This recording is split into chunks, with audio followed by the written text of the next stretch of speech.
En el Colegio Santa Florentina se va a hacer una inversión ahora mismo de 435.000 euros, sí, esa es la cantidad, y es para hacer un aula nueva. Se va a hacer también una sala multiuso totalmente equipada, se van a cambiar baños y se van a cambiar también bastantes suelos y ventanas, porque es una inversión, yo creo que es la inversión más grande que se va a hacer en Madrigal en muchísimos años o de siempre, porque jamás creo que se haya hecho una inversión tan fuerte como la que se va a hacer ahora en el colegio.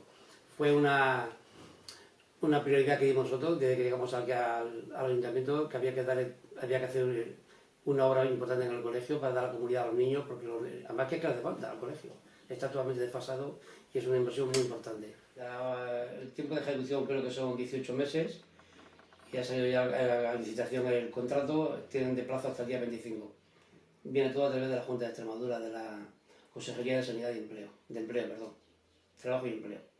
Y espacio hay suficiente, ¿no? El patio es muy grande. Sí, es suficiente. El patio es suficiente, además se ha mirado y ahí, como te he dicho antes, se va a cubrir también parte del patio de abajo que estaba... Es que es lo que pasa, que ahí cuando hace mucho calor los niños no pueden salir del patio, porque no tienen así, ahí se achicharra.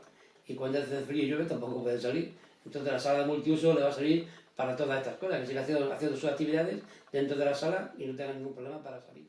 ¿Alguna cosa más quieres añadir a...? Sobre el tema del colegio, que la verdad que, como he dicho antes, fue una inquietud que teníamos de que llegamos al ayuntamiento, que había que hacerlo a la obra, y al final lo hemos conseguido. Y aquí, desde aquí a la Junta de Extremadura y a la consejera de Educación.